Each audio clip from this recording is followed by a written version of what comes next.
Hi hello నమస్తే welcome to BRK money control. నేను మానస. ఇప్పుడు నౌ డేస్ చాలామంది స్టాక్ మార్కెట్లో ఇన్వెస్ట్ చేయాలి అని అనుకుంటారు. అంటే ఇప్పుడు మార్కెట్ అంతా డౌన్ఫాల్ అయింది. ఇప్పుడు ఇన్వెస్ట్ చేస్తే మంచిదా, లేదంటే ఇంతకుముందు ఇన్వెస్ట్ చేసిన వాళ్ళు కంటిన్యూ చేస్తే మంచిదా, లేదంటే స్టాప్ చేయడం మంచిదా, ఇలాంటి విషయాల గురించి మనతో డిస్కస్ చేయడానికి AMFI registered mutual fund distributor Veldi Chakradhar sir ఉన్నారు. సార్తో మాట్లాడదాం. Hi sir. Hi. Sir, mutual ఫండ్లో మనం ఇన్వెస్ట్ చేసి కోట్లు సంపాదించవచ్చు అని అంటారు. అదే ఎస్ఐపి ద్వారా మనం నిజంగా కోటీశ్వర్లు అవుతామా సార్? ఇది చాలా మందికున్న సందేహం అండి ఇప్పుడు కూడా. ఎందుకంటే యాక్చువల్గా ఎస్ఐపిస్ అనేది స్టాక్ మార్కెట్ అనేది మనకి 1979లో స్టార్ట్ అయింది. అంటే దగ్గర 45 ఇయర్స్ బ్యాక్ సెన్సెక్స్ అనేది స్టార్ట్ అయింది. కానీ మ్యూచువల్ ఫండ్స్ వచ్చేసి మనకి 1990స్లో స్టార్ట్ అయింది అనమాట. సో ఎప్పుడైతే 1995 ఆ టైంలో రిలయన్స్ కంపెనీ వాళ్ళు స్టార్ట్ చేశారో మ్యూచువల్ ఫండ్ కంపెనీ, అప్పట్లో రిలయన్స్ కంపెనీ ఉండేది. ఇప్పుడు గణనీయంగా ఆ రిలయన్స్ కంపెనీ నిప్పాన్ కింద మారింది, నిప్పాన్ ఇండియా అంటున్నాం. సో 1995 ఆ టైంలో రిలయన్స్ వాళ్ళు Nippon India growth fund, Nippon India vision fund అట్లాంటి 2 ఫండ్స్ లాంచ్ చేసి ఒక ఎస్ఐపి రూపంలో, అంటే ఒక సామాన్యుడు కూడా అందుబాటులో ఉండాలి. అంటే ఇప్పుడు చూడండి, ఓన్లీ లంసంగా పెట్టడమే ఒక టైంలో ఎక్కువ మంది స్టాక్స్ కొనేవాళ్ళు. ఆ స్టాక్స్ నుంచి మెల్లమెల్లగా మ్యూచువల్ ఫండ్స్కి షిఫ్ట్ అయ్యారు. మ్యూచువల్ ఫండ్స్ ఎందుకు అంటే మనకి ఏ స్టాక్ కొనాలి, ఏ స్టాక్ అమ్మాలి మనకు తెలియదు కాబట్టి ఒక ప్రొఫెషనల్స్ ఉంటే కనుక వాళ్ళకి అర్థమవుతుంది ఎలాంటి స్టాక్ కొనాలి అని చెప్పి అలా మ్యూచువల్ ఫండ్స్ స్టార్ట్ అయ్యి అక్కడి నుంచి ఒక ఎస్ఐపి అనేది తీసుకురావాలి ఇండియాలోకి 1995 నుంచి చిన్నగా పాపులర్ అయింది. సో అప్పుడు కూడా ఆర్డీ అనేది చాలా మందికి తెలుసు. ఆర్డీ అంటే ఏంటంటే ఎవ్రీ మంత్ రికరింగ్ డిపాజిట్ అంటారు. ఒకేసారి ఫిక్స్డ్ డిపాజిట్ చేయడం కంటే కూడా చూడండి, మన దగ్గర డబ్బులు ఉన్నాయనుకోండి, అమౌంట్ బాగా ఉంది, వెళ్ళి డైరెక్ట్గా బ్యాంకులోకి వెళ్ళి 1 లక్ష రూపాయలకి మనం చెక్ రాసి ఫిక్స్డ్ డిపాజిట్ చేయొచ్చు. ఒకవేళ ఒక బిజినెస్ మ్యాన్ ఉన్నాడు, లేకపోతే ఒక చిన్న పాన్ డబ్బా షాప్ అతను ఉన్నాడు, లేకపోతే ఒక కిరాణా కొట్టు అతను ఉన్నారు, అతని దగ్గర మనకి లంసంగా అమౌంట్ రాదు. సో వాళ్ళు ఏంటంటే ఆర్డీ ప్రవేశపెట్టారు. అంటే రికరింగ్ డిపాజిట్. అంటే మీరు ఒకేసారి 1 లక్ష రూపాయలు ఇవ్వకండి, నెలలో 1000 రూపాయలు, 1500, 2000 అలా మీరు వేయచ్చు అని. సో అదే ఆర్డీ మన మ్యూచువల్ ఫండ్స్లో వచ్చేసి ఎస్ఐపి. చాలా మందికి ఇప్పటికీ కన్ఫ్యూజన్ అసలు ఏంటి ఎస్ఐపి అనేది. మనకు బ్యాంకులో ఆర్డీ అంటే ఎప్పటి నుంచో తెలుసు అందరికీ.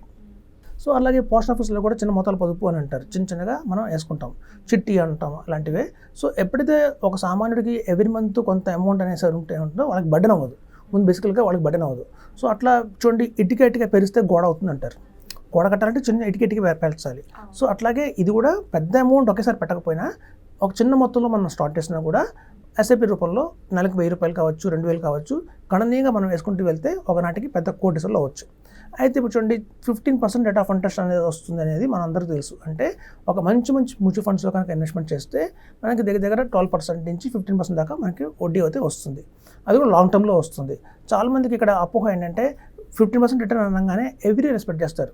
అంటే ఈ సంవత్సరం 15% వస్తుంది, నెక్స్ట్ ఇయర్ కూడా నాకు 15% వస్తుంది, ఆ తర్వాత 15% వస్తుంది, అలా ఎవ్రీ ఇయర్ క్రమతప్పకంగా వస్తుంది అనుకుంటారు. కానీ అది స్టాక్ మార్కెట్లో జరగదు. బ్యాంక్లో జరిగినట్టు, పోస్ట్ ఆఫీస్లో జరిగినట్టు ఇక్కడ జరగదు. ఇక్కడ మనకి ఒక్కొక్కసారి -30 కూడా అవుతుంది. ఒక ఇయర్లో +20% రిటర్న్ రావచ్చు, ఆ నెక్స్ట్ ఇయర్ -30% రిటర్న్ కూడా రావచ్చు, ఆ తర్వాత -5% రావచ్చు, అంటే పడిపోవచ్చు కూడా. యావరేజ్ తీస్తే ఇప్పుడు చూడండి, మనకి చిన్నప్పుడు మార్క్స్ అడిగామనుకోండి, ఇప్పుడు సైన్స్లో ఒకళ్ళకి 70% వస్తుంది, కానీ సోషల్లో 60 వస్తుంది, తెలుగులో అయితే 30 వచ్చింది అనుకోండి, మనం యావరేజ్ తీస్తాం. సో యావరేజ్గా మొత్తం 5 సబ్జెక్ట్స్లో నుంచి మార్క్స్ తీసుకొని వీడి సెకండ్ క్లాసా ఫస్ట్ క్లాస్ అని చెప్తాం. సో అట్లాగే ఇక్కడ కూడా ఏంటంటే ప్రతి ఒక్క సంవత్సరం ఒక రిటర్న్ అని చెప్పాలి. ఒక సబ్జెక్టే ఈ ఇయర్ మనకి ఒక రిటర్న్ వచ్చిందంటే అది మ్యాథ్స్లో రావచ్చు, ఇంకో ఇయర్ సైన్స్లో రావచ్చు. అట్లా 5 ఏళ్ళు కనుక మనం ఇన్వెస్ట్మెంట్ చేస్తే ఒక్కొక్క సంవత్సరం ఒక్కొక్క రిటర్న్ వస్తుంది. అలా మొత్తం 5 సంవత్సరాలని యావరేజ్ తీస్తే మనకి ఎట్లయితే మార్క్స్ వస్తాయి, ఇట్లా కూడా 15 మార్క్స్ వస్తే అది మంచి ఫండ్ కింద లెక్క. 15 కంటే తక్కువ వచ్చింది అనుకోండి, సపోజ్ 12% వచ్చింది అనుకోండి, అది అంత లో పర్ఫార్మెన్స్ అని చెప్పచ్చు. అలా 5 సబ్జెక్టులో కూడినా కూడా 30% రావచ్చు, అంటే వాడు ఫెయిల్ అని చెప్తాం. ఇప్పుడు చూడండి, ప్రతి సబ్జెక్ట్లో కూడా 20 వచ్చాయంటే వాడు అన్నింటిలో ఫెయిల్ అయినట్టే. సో అట్లాగే కూడా ప్రతి సంవత్సరం మార్కెట్ డౌన్ అయిందంటే అది ఫెయిల్ కింద లెక్క. సో 5 ఇయర్స్లో కూడా మనకు రాకపోవచ్చు. సో కాబట్టి ఏంటంటే ఎప్పుడైతే యావరేజ్ తీసుకుంటామో 5 ఇయర్స్ 5 సబ్జెక్ట్స్ తీసుకున్నట్టుగా ఇక్కడ కూడా 5 ఏళ్ళ యావరేజ్ తీసుకుంటారు రిటర్న్. అది మనకి 12% నుంచి 15% దాకా వస్తుంది అనేది మనం గత 40 సంవత్సరాలుగా చూస్తున్నాం మనం. సో ఇప్పుడు చూడండి, ఇంకో పద్ధతిలో ఎలా చూడాలి అంటే, ఏ ఎకానమీలో అయితే జీడిపి, ఇన్ఫ్లేషన్ అనే 2 ఉంటాయి. ఒక ఎకానమీకి జీడిపి అంటారు, ఇన్ఫ్లేషన్ అంటారు. ఆ రెండింటిని కూడితే వచ్చేదే రిటర్న్ అనమాట. ఇప్పుడు మన ఇండియాలో చూస్తే జీడిపి దగ్గర 7% ఉంది, ఇన్ఫ్లేషన్ కూడా 8%, 7% ఉంది దగ్గర. సో ఆ రెండింటిని యాడ్ చేస్తే వచ్చేది 15 ఆన్సర్. 7 + 8 15. సో మనకి ఇండియాకి వచ్చే రిటర్న్ ఎంత అంటే 15% అని చెప్పొచ్చు. అలాగే కొన్ని కంట్రీస్కి ఏంటంటే జీడిపి తక్కువ ఉంటుంది, ఇన్ఫ్లేషన్ కూడా తక్కువ ఉంటుంది. అంటే ఇప్పుడు అమెరికా లాంటి కంట్రీస్ తీసుకుంటే ఇన్ఫ్లేషన్ చాలా తక్కువ ఉంటుంది, అక్కడ 2% 3% ఇన్ఫ్లేషన్ ఉంటుంది. జీడిపి కూడా ఆల్రెడీ సాచురేషన్ అయిపోయింది కాబట్టి మార్కెట్, అక్కడ మనకి జీడిపి పెద్ద ఎక్కువ ఉండదు, అక్కడ కూడా 7-8% ఉంటుంది. ఆ రిటర్న్ అడ్జస్ట్ 10% వస్తుంది. సో ఇంకో కంట్రీ రిటర్న్ ఎంత అంటే 10% అని చెప్పాలన్నమాట. సో ప్రతి కంట్రీకి జీడిపి ఇన్ఫ్లేషన్ రెండు ఉంటాయి, ఆ రెండింటిని యాడ్ చేస్తే వచ్చేదే రిటర్న్. సో ప్రస్తుతం అంటే మన ఇండియాకి జీడిపి ప్లస్ ఇన్ఫ్లేషన్ కలిపితే 12 to 50 మధ్యలో ఉంటుంది అనమాట. సో అట్లా మనం రిటర్న్ తీసుకుంటాం. సో అలా కనుక 15% రిటర్న్ వస్తే కనుక ఎవరైతే క్రమ పద్ధతిలో ఇన్వెస్ట్మెంట్ చేస్తారో ఎస్ఐపి రూపంలో సామాన్యుడు కూడా ఇన్వెస్ట్మెంట్ చేయొచ్చు. మినిమం 1000 రూపీస్తో కూడా ఇన్వెస్ట్మెంట్ చేయొచ్చు. సో అలా 1000 రూపీస్తో కనుక నాకు ₹1 కావాలి అంటే కనుక 30 years ఇన్వెస్ట్మెంట్ చేయాలి. 30 years. సపోజ్ మనం మొదలు పెట్టాం 22 years కల్లా జాబ్లో వస్తాం. పోనీ 22 yearsలో జాబ్లో రాగానే మనకు కొంచెం ఖర్చులు ఉంటాయి, మనం ఇన్వెస్ట్మెంట్ చేయము. పోనీ 25 years కొంచెం సెటిల్ అవుతాం, మార్కెట్ కొంచెం స్టెబిలిటీ వస్తుంది. సో 25 years నుంచి మనం 55 years రిటైర్మెంట్ అనుకుంటే 30 ఏళ్ళలో ఉంది. సో ఎవరైతే కనుక ఎవ్రీ మంత్ 1000 రూపీస్ వేసుకుంటూ వెళ్తారో ఈ 30 ఏళ్ళు 55 ఏళ్ళు వచ్చేసరికల్లా వాళ్ళ అకౌంట్లో 1 crore అనేది చూడొచ్చు. అదే 2000 వేస్తే 2 crores, 5000 వేస్తే 5 crores. సో మనం ఎంత అమౌంట్ వేస్తామో 30 ఏళ్ళకి ప్రతి 1000కి మనం ₹1 అనుకుంటే మనం 2000 వేస్తే 2 కోట్లు, 3000 వేస్తే 3 కోట్లు, 4000 వేస్తే 4 కోట్లు, 5000 వేస్తే 5 కోట్లు. ఇది థంబ్ రూల్. 30 ఏళ్ల పాటు 1000 వేస్తే 1 crore వస్తుంది. కొంతమంది ఏం చేస్తారంటే మాకు ఇంకా త్వరగా కావాలి, మాకు కొంచెం ఎర్నింగ్ కెపాసిటీ బాగానే ఉంది, నేను జాబ్ చేస్తున్నాను, మా హస్బెండ్ జాబ్ చేస్తున్నారు, ఇద్దరు జాబ్ చేస్తున్నాం కాబట్టి ఇంకొంచెం పెద్ద అమౌంట్ వేస్తాము అని కొంతమంది అంటారు. సో అట్లా కనుక 10,000 రూపీస్ కనుక ఇన్వెస్ట్మెంట్ చేసుకుంటూ వెళ్తే కేవలం 20 yearsలో కూడా వాళ్ళు 1 crore తెచ్చుకునే అవకాశం ఉంది. సో మన అమౌంట్ పెంచుతున్న కొద్దీ మన ఇయర్ తగ్గిపోతుంది అన్నమాట, టెన్యూర్ తగ్గిపోతుంది. అందుకే అంటాం చిన్న అమౌంట్తో చిన్న ఏజ్లోనే మొదలు పెడితే మీకు బర్డెన్ ఉండదు అని చెప్తాం. ఈవెన్ 60 ఏళ్ళు వచ్చిన వాళ్ళు కూడా నాకు 10 ఏళ్లలో రిటైర్ అవుతాను, నాకు ₹1 రావాలి అంటే వస్తుంది, కాకపోతే వాళ్ళు నెలల ₹1,00,000 అయ్యాయి. సో మన అమౌంట్ పెరిగిపోతుంది. సో కాబట్టి ఏంటంటే అందుకే మేము చెప్తాము స్టార్ట్ ఎర్లీ అని చెప్తాం.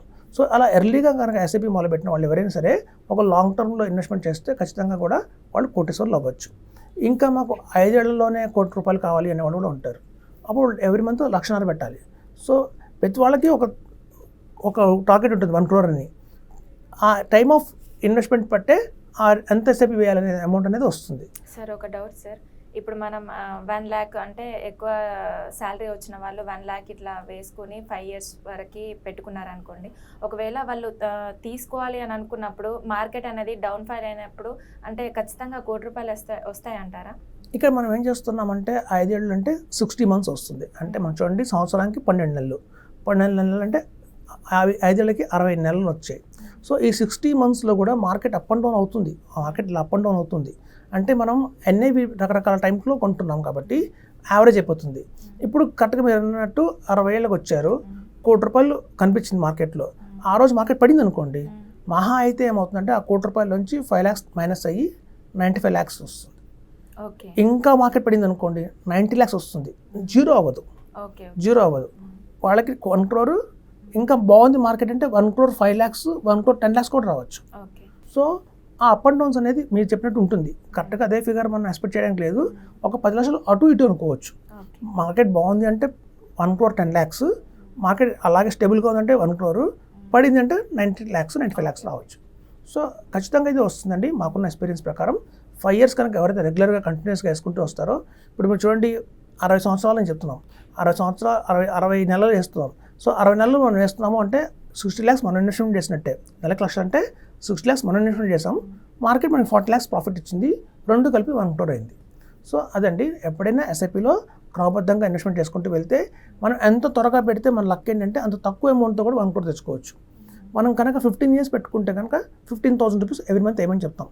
అలా ఎవ్రీ మంత్ 15,000 రూపీస్ కనుక ఇన్వెస్ట్ చేసుకుంటూ వెళ్తే మనం పెట్టింది ఎంత అంటే 27 lakhs, కానీ మార్కెట్లో మనకు వచ్చింది ఎంత అంటే ఇంకో అదనంగా 74 lakhs ప్రాఫిట్ వచ్చి మొత్తం 1 crore అయింది. సో అదండి, ఎస్ఐపిస్ చాలా మంచివే, ప్రతి ఒక్కళ్ళు కోటీశ్వర్లు అవ్వచ్చు. ఇండియాలో ఒక సామాన్యుడు కూడా ₹1,00,00,000 అవ్వాలి అనే ఏదైనా అవకాశం ఉంది, అందుబాటులో ఉంది అంటే మనం ఖచ్చితంగా ఎస్ఐపి మ్యూచువల్ ఫండ్స్ అని చెప్పొచ్చు. ఇది రికరింగ్ డిపాజిట్ లాంటిదే, మన బ్యాంకులో వేసుకుంటే రికరింగ్ డిపాజిట్ ఆర్డీ లాంటిదే. చాలామంది విలేజెస్లో ఇంకా ఎస్ఐపి అంటే అవగాహన లేదు, కానీ ఆర్డీ అంటే వాళ్ళకి తెలుసు. ఒక బ్యాంక్ వెళ్ళి ఒక ఎస్బీఐ, మనకి బ్యాంకింగ్ ఇండియాలో చాలా రూట్స్ నుంచి ఉంది, చాలా గ్రామాల్లో కూడా బ్యాంకులు ఉన్నాయి. ప్రతి వాళ్ళకి ఒక ఆర్డీ ఐటమ్, ఒక టైలర్స్ కానివ్వండి, ఒక మటన్ షాప్ వాళ్ళు కానివ్వండి, ఒక సెలూన్ నడిపే వాళ్ళు కానివ్వండి, ప్రతి వాళ్ళు బ్యాంకులో వెళ్ళి ఆర్డీ అంటే అలవాటు. సో అలాంటి ఆర్డీఏ మనకి అందులో వచ్చిన ఎస్ఐపి. చాలామంది ఏం చేస్తారంటే ఎవ్రీ షాప్కి, ప్రతి ఒక్క షాప్కి కొంతమంది వస్తారు, పాస్బుక్ తీసుకొని వస్తారన్నమాట. ప్రతి షాప్కి వచ్చి ₹100 రోజుకి కలెక్షన్ అంటారు దాన్ని. ₹100, ఒకళ్ళ దగ్గర 200, అలా ప్రతి వాళ్ళు రోజుకి అమౌంట్ ఇస్తారన్నమాట.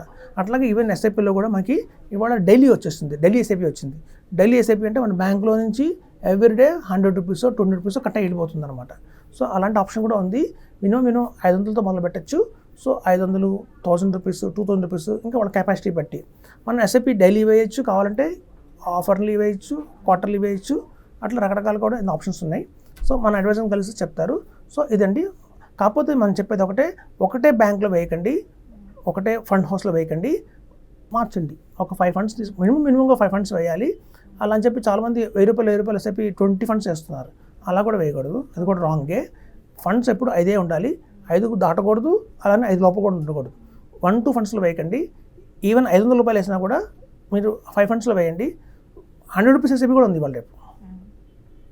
సో మా కెపాసిటీ 500 అయినా కూడా 500 కూడా వేయచ్చు ఎస్ఐపి. 100 చొప్పున 5 ఫండ్స్లో వేయచ్చు.